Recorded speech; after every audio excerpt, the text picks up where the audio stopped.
네, 오후장 작전 타임 달달한 10분 전략 챙겨드리는 시간입니다. 이 시간은 MTNW 이달해 어드바이저와 함께 할게요. 의원님 안녕하세요. 네, 안녕하세요. 반갑습니다. 네, 반갑습니다. 자, 오늘의 달달한 공략 포인트 먼저 확인하고 갈게요. 오늘의 달달한 포인트는 하나둘 등장하는 연착륙 신호들입니다. 조금 더 부드럽게 착륙을 할 수 있는 신호들이 나오고 있다는 건데, 그렇죠. 뭐 채권 시장의 안정화, 환율 시장도 원달러 환율의 경우는 1230원 이탈도 장중에 나왔었고요. 이런 부분들이 외국인들의 수급을 좀 더 공격적으로 부추기는 게 아닌가 싶은데, 우리 시장도 그런 호재 속에서 연일 좀 상승 가도에 올라타 있습니다. 위원님께서 조금 더 자세하게 공략 포인트 설명해 주시죠.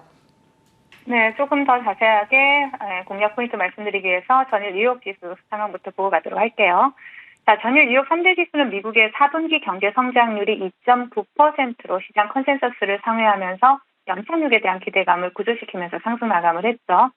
12월 내구재 주문 또한 5.6%로 시장 컨센서스 대비 2배 이상의 수치를 기록을 했고요. 경기 회복에 대한 기대감을 한층 더하는 모습이었습니다. 자, 그동안 사업개미들의 가슴을 타들어가게 하던 테슬라는 최대 순이익을 발표하면서 나스닥 상승을 주도하는 모습이었죠. 그리고 신규 실업수당 청구 건수 보시면요. 시장 예상치를 하회를 했습니다. 18.6만 명에서 20.5만 명으로 하회를 했지만 연착륙 기대감을 막지는 못하는 모습이었죠. 자, 겉으로 드러난 수치만 봤을 때는 장밋빛 미래를 기대해도 될 이러한 수치들이지만 자세히 들여다보면요, 여전히 경계감은 남아있는 상태다라고 볼 수 있습니다. 자, 높은 경제 성장률의 경우, 팬데믹을 제외한다면 금융위기 이후의 최저치이고요. 또 깜짝 상승한 내구재 주문 같은 경우에는 높은 상승률을 기록한 항공 부품 주문이었어요. 여기에서 기인한 거기 때문에 보잉이 혼자 다 해냈다라고 보는 것이 맞을 것 같아요. 자, 월가에서도 장밋빛 미래와 태풍의 눈이라는 의견이 팽팽히 맞서고 있는 상황이고, 또 여전히 시장은 이번 FOMC에서 파월의 입을 주목하고 있다라고 보시면 되겠습니다. 자, 국내 시장 역시 연일 계속되는 미국발 훈풍 덕분에 지속적인 상승세를 이어가고 있는 모습이고요. 코스피는 240일 장기 이평선을 돌파를 하고 2,500선 탈환에 나서고 있는 모습이죠. 자, 코스피의 경우 기관과 외국인의 매수세가 집중되고 있고, 또 코스닥의 경우는 기관과 외인들의 관망 속에 개인 매수세가 지수를 끌어올리는 이러한 모습들이 나타나고 있습니다. 자, 오늘 테마 동향 한번 살펴보도록 할게요. 자, 차트 보시면서 말씀을 드리도록 하겠습니다. 자, AI 관련 섹터의 기세가 꺾일 줄 모르는 그런 시장이 형성되고 있죠.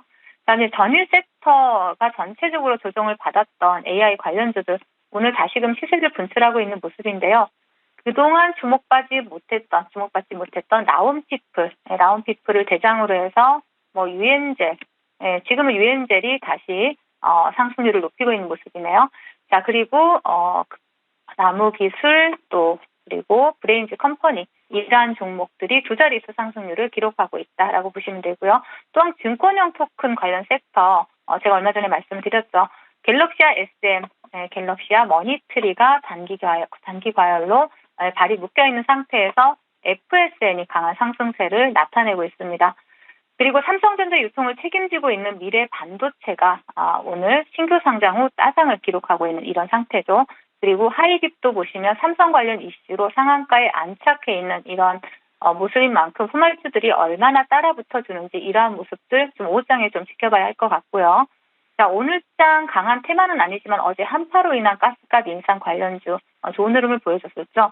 오늘은 조정을 받고 있는 모습이지만 장대 양봉 이후 견조한 조정을 받고 있죠. 대성에너지, GSE와 같은 이러한 종목들 같은 경우에는 오후장이나 다음 주까지 좀 단기적인 관점에서 관심 가지고 추적해 보시면 좋을 것 같고요. 자, 그리고 시장 대응 전략을 드리자면 시장에 대해서는 계속해서 같은 전략 유지하도록 하겠습니다. FOMC 전까지는 지수의 방향성에 크게 휘둘리지 않는 중소형 테마주 위주의 단기 전략에 집중해 주시는 게 좋을 것 같고요. 중장기 전략에 대해서는 단기적인 흐름에 휘둘리지 마시라는 말씀도 드리겠고, 또 매크로 지표들이 개선되는 것을 확인을 하시고 대응 전략을 수립하시는 것을 좀 추천드리고 싶고요. 사실 연착륙일지 경착륙일지 아직 정해진 건 없다라는 겁니다. 그래서 중장기 투자는 큰 파도를 타는 것이죠. 그렇기 때문에 작은 파도에 연연할 필요 없이 큰 흐름을 읽어가면서 중장기 투자는 대응하시기를 당부드리겠습니다. 네, 작은 파도보다는 큰 파도를 조금 더 보면서 차분하게 대응해 보자라고 시장에 대한 조언을 첨언을 해주셨습니다. 자, 오늘장 달달한 공략 섹터는 어떤 섹터일지 지금 바로 열어볼게요. 네, 오늘의 공략 섹터는 자율주행 관련주입니다. 사실 CES에서 그렇게 집중도가 높았던 쪽은 아닌데 이 자율주행이 뭐 시장을 좀 길게 봤을 때 규모가 커질 것이라는 건 모두 다 알고 있는 사실이잖아요. 근데 지금은 뭐 그렇다 할 모멘텀은 없는데 뭐 개별적으로 움직이는 종목은 있습니다. 오늘 이 섹터 선정해 주신 이유가 있을까요? 네, 맞습니다. 제가 2주 전에도 자율주행 섹터를 소개를 해드리면서 이런 말씀을 드렸었어요. 올해 들어서 가장 큰 이슈 중 하나인 CS2023에서 주목을 받았지만 시장에서 주목받지 못한 마지막 이슈다라고 이렇게 말씀을 드렸는데, 그리고 추천드렸던 휴림 로봇이 또 7거래일 만에 목표가를 달성을 했죠. 그리고 현재까지 견조한 흐름을 보여주고 있기도 하고요. 자, 소개해드린 지 2주가 지난 지금에 다시 한번 이 자율주행 관련 섹터에서 좋은 흐름이 포착되는 이러한 종목들 군이 있어서 다시 한번 말씀드리려고 합니다. 이번 CES에서 가장 눈에 띄는 변화는 우리가 알만한 기업들의 등장이었습니다. 이 기업들을 보고 느낄 수 있는 건 바로 모빌리티 기술의 확장이라는 것이죠. 뭐 자율주행 기술이 우리가 단순 도로에서 벗어나서 이제는 뭐 바다라든지 광산이라든지 이런 농장으로 확장되고 있다는 사실에 주목할 필요가 있습니다. 자율주행 트랙터 같은 경우에도 상용화가 상당히 진행이 됐어요. 이미 전 세계에서 한 550대 이상의 트럭이 무사고로 24시간 동안 운영 중이다라는 부분도 우리가 주목할 만하고요. 그리고 자율주행 관련 필수인 그 매핑 그 소프트웨어 기술도 부각이 되고 있고, 또 이러한 부분들을 충분히 우리가 관심 있게 볼 수가 있습니다. 그리고 미국의 전기차 제조기업이 폭스콘 같은 경우에는 엔비디아가 제공하는 반도체 칩인 그 자율주행 반도체 칩을 자율주행과 커넥티드카에서 사용을 하게 되죠. 자, 전 세계 자율주행 시장 규모가 상당히 커집니다.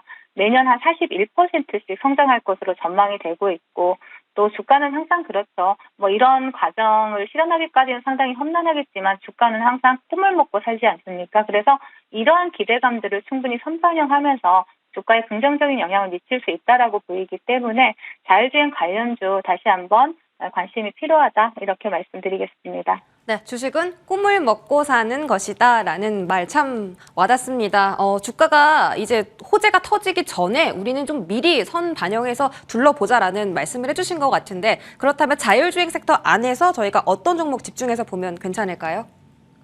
바로 넥스트 칩입니다. 제가 넥스트 칩 같은 경우에는 오늘 시세를 한 번 주고 윗꼬리가 달리긴 했는데요. 네. 자, 한국 팹리스 1세대 기업이고요. AI 적용 차량용 반도체 칩을 개발하는 차량용 시스템 반도체 기업입니다. 자, 자율주행차에 필요한 영상 인식용 시스템 온칩 반도체를 생산하는 기업이기도 하고요. 또 일본의 전장 반도체 시장 확대를 위해서 관련 시장에서 본격적인 공급망 확대에 나서고 있기도 합니다. 향후에 자동차의 그 자율주행 자동차 카메라 장착 수량이 당연히 증가할 수밖에 없겠죠. 그렇게 되면 시장의 성장과 함께 동사도 큰 폭의 실적 성장을 예상할 수가 있기 때문에 이런 부분에서 좀 주목할 수 있다라고 보여집니다. 차트 보시면서 말씀을 드리도록 할게요. 자, 넥스트 칩 보시면요. 지금 바닥권에서 수급이 들어오고 또 오늘 또 수급이 강하게 들어왔죠. 자, 이런 모습들을 보시고 지금 이 자리입니다. 9,000원 위로 안착을 한다라면 조금 더 강한 시세를 빠른 시일 내에 줄 수 있을 것으로 판단이 되기 때문에 목표가 일단 1차 목표가 11,500원 설정해 드리고요. 그리고 조정을 준다면 한번 충분히 또 조정을 줄 수도 있는 종목입니다. 그래서 손절가는 하단에 7,000원 설정해 드리도록 하겠습니다. 네, 오늘의 종목은 넥스트칩입니다. 자율주행 섹터 안에 있는 종목이고 오늘 장중에 시세가 14% 정도 급등이 나왔습니다. 매수가는 현재가고 목표가는 11,500원, 손절가 7,000원 이렇게 가격 전략 제시해 드리도록 하겠습니다. 자, 위원님 그럼 위원님의 종목 AS 바로 받아볼게요. 첫 번째 종목은 리파인이고요. 현재까지 수익률이 상당히 좋습니다. 일단 리파인은 지금도 시세가 5% 정도 나오고 있고 파동이 한 차례 정도 이렇게 나온 것 같은데 추가적인 시세에 나올 수 있을지 궁금합니다. 네, 물론 추가적인 시세도 기대해 볼 수 있는 종목이고요. 또 중장기 포지션으로 또 가지고 갈 수 있는 종목이긴 합니다. 하지만 오늘 목표가 차트 보시면서 말씀을 드릴게요. 그리고 최근에 뭐 금리 상승으로 인한 그리고 전체 사기 피해 등으로 인한 관련주로 상당히 부각이 되고 있는 종목이다라고 볼 수 있는데 차트 보시면요. 이때 진짜 한옥가를 못 가고 한옥가 못 가서 또 목표가를 못 챙기신 분들 위해서 오늘은 또 목표가를 조달하는 이러한 흐름이 나타났죠. 목표가 조달했을 때는 일단 수익 챙겨가시고요. 그리고 오늘처럼 이렇게 윗골이 달린다면 아래에서 다시 한번 재미수 관점으로 볼 수 있는 종목이다라고 말씀드리겠고요. 하이즈 항공 한 종목 더 보고 가도록 하겠습니다. 하이즈 항공 같은 경우에는 항공 관련주로 좀 시세를 좀 늦게 준 감이 없잖아 있지만 그래도 시장 주도주로서 다시 한번 시세를 기대해 볼 수 있는 종목입니다. 오늘은 음봉 그려내고 있지만 어제 목표가를 도달한 그러한 종목이고요.